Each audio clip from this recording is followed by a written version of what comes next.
Combien de personnes y a-t-il immédiatement qui vous amènent à la terrasse de la mosquée, à l'arrière, sous la fenêtre droite? Bon, je suis incapable de vous dire le nom de ceux qui étaient là, parce qu'il y en avait assez. Et puis ça venait toujours. Alors je ne peux pas, je suis incapable de vous déterminer le nom. Et il se passe quoi? Est-ce qu'à ce moment-là, ok, il se passe quoi à ce moment-là? Allons-y comme ça. Bon, une fois à la terrasse, comme je vous l'avais dit tout à l'heure, on aurait dit, moi personnellement, et puis le Indien, on lui a donné un coup de la terre de fusil, là, on lui a tapé avec ça, le coup de fusil, là, on lui a tapé avec ça, il s'est levé. Et on nous a retiré tout ce qui était sur nous, ce jour-là. Et ensuite, ils ont commencé à fuir. Pendant ce temps, les autres sont arrivés. Moi qui étais le premier, ils m'ont fait accroupir, c'est-à-dire la tête au sol, et puis, bon, excusez-moi, le pied en l'air.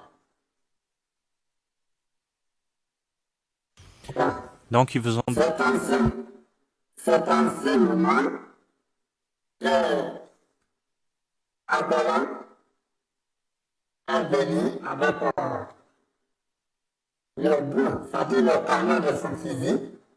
Ils m'ont fait accroupir, puis ils ont introduit ça dans mon anus. Il dit que si j'écris, il va tirer. Si j'écris, il va tirer. Donc, je me suis ressaisi. Je n'ai pas qu'il a fait ça au moins plusieurs fois. Après, ils m'ont laissé de côté. Ils ont pris le mardi en question. Un jeune enfant. Ils ont fait la même chose en retirant le canon de machin fusil là. Ils sont sortis avec un sachet contenant des billets de banque. Alors, l'argent qui est sorti dans son anus, bon, ils ont compté ça d'abord entre eux et même partagé. Cependant, ce temps, M. Cissé a levé la main et dit, s'il vous plaît, je vais vous dire quelque chose. J'ai une protection personnelle qui est dans ma poche. Je vous signale ça pour ne pas que vous preniez ça mal. C'est ma protection personnelle. Ils n'ont pas voulu, m'a dit l'autre part plongé sur la poche. Bon, excusez-moi, l'un des deux a plongé sur la poche de M. Cissé et puis il a mis la main. En sortant la main, il est sorti avec un guigui. Il était du fil noir, rouge, blanc, comme, vous voyez, africain, en africain.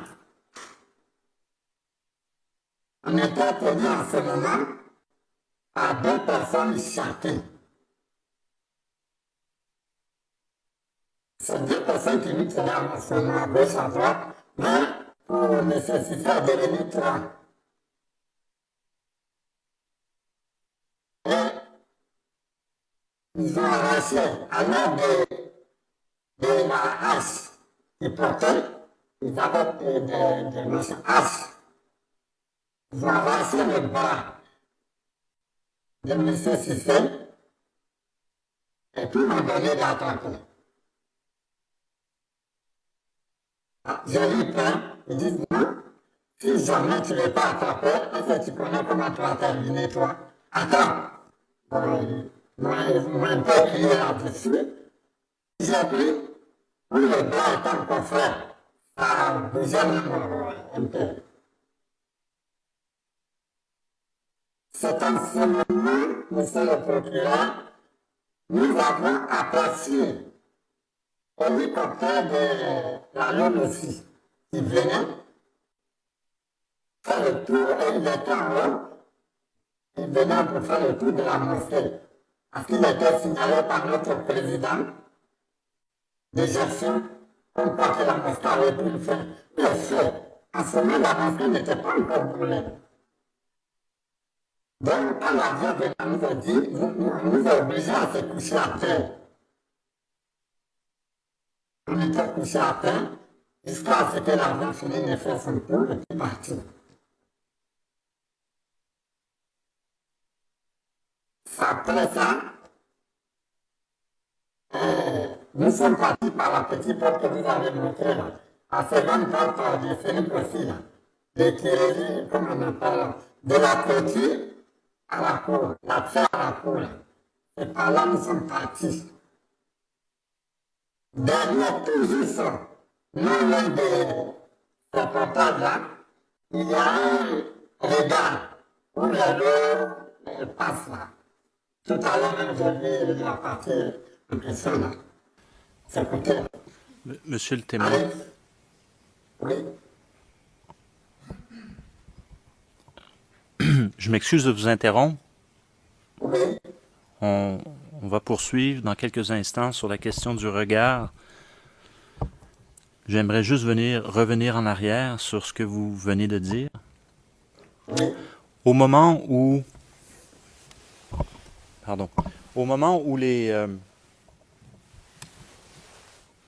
l'agression se passe, où se trouvent les membres du SECOS qui avaient garé leur véhicule à l'entrée principale?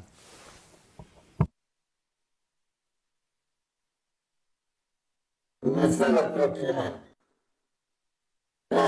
monsieur, après ça, ils étaient occupés à l'intérieur de la cellule aussi, comme je vous l'avais dit, en train de faire sortir les tables et les chaises, télévision et comment on appelle Internet.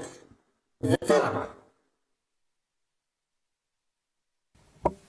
Est-ce qu'à quelques moments que ce soit, ils sont venus là où vous étiez à vous faire agresser? Là où j'étais avec COB. Là où vous étiez en train de subir l'agression sexuelle lorsqu'on introduit. Non, ils n'étaient pas là. Après, ils sont venus. Après, ils sont venus. Ils sont venus où? Ils sont venus sur la terrasse de Nibaré, là. Donc là où vous étiez, sur la terrasse, sous la fenêtre, Oui, à côté du minaret, oui. et à ce moment-là, il se passait quoi lorsqu'ils arrivent? Bon. Nous sommes, je suis reparti sur la terrasse. Je suis reparti sur la terrasse de Nibaré en question. Après, quand ils ont fini le brûler, découper le brûler, monsieur Cissé, sur la route. C'est là, il y a un, parmi les séquences, qui a intervenu, il dit, mais mon frère, c'est pas pour toi la carte d'entrée là. Il dit, oui, c'est pour moi. Il dit, bon, il faut cacher parce que si on fait que tu es là, alors, on ne va pas te pardonner. Hein. Voilà. Voilà ce qui s'est passé.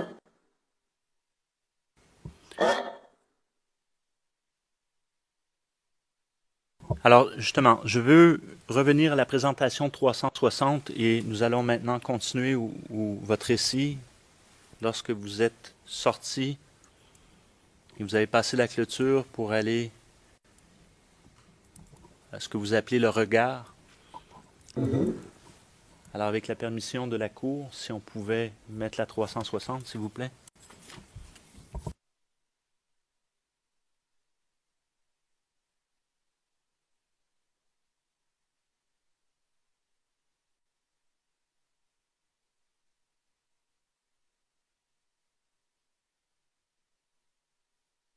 Voilà, ça va. Très bien. Alors, je veux juste vous amener. Vous dites que vous êtes sorti du côté Ah, du... ça veut dire quoi? Et là, on voit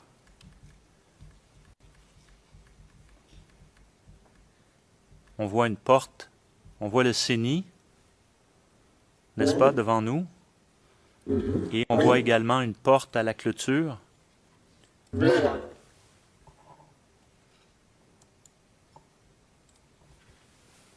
Et là, on est de l'autre côté.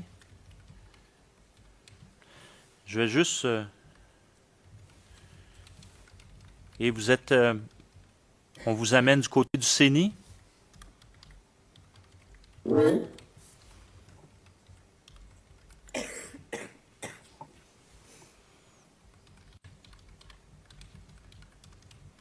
Ah, c'est le regard. Le regard, il est juste là devant. Voilà, c'est ça qui a disparu. C'est ça que j'appelle le regard, c'est pas si c'est ça, non? Donc, ce qui est un égout. Ce qu'on appelle en anglais un manhole.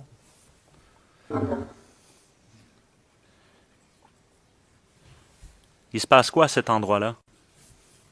Voilà, arrivé là, en direction de la grande voie, arrivé là, et là, ils ont pris le C6, ils ont voulu le forcer à l'entrée dans le prison, enlever la porte, comme on appelle la fermeture là. Il y a deux fermetures là-dessus. Ils ont enlevé ça, 3 ou 4 personnes ont soulevé, ils ont voulu mettre le C6 là-dedans, ils ne pouvaient pas rentrer. Dans le regard. Dans le regard, dans le trou. Voilà, dans le trou. Et il n'a pas pu rentrer. C'est à ce moment,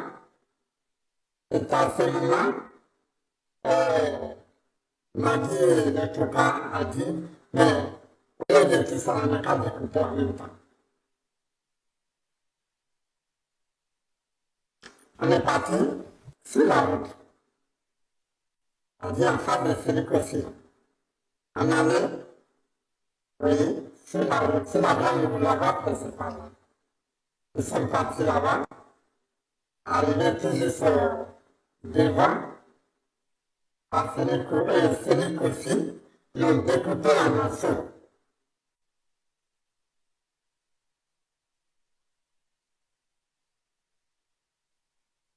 Pour le mettre au milieu de la route. Au milieu de la route au bidon. Et moi, ils ont demandé le bras avec moi. Je dis de rendre le bras. Je leur ai donné. Et là, ils ont pris. Ils ont cassé le baraque de choses. Comment on appelle les tables de commerçants que vous voyez là. Ils ont cassé quelques-unes. Ils avaient des bouteilles de gaz et du carburant. Ils ont allumé ici. Ils ont brûlé.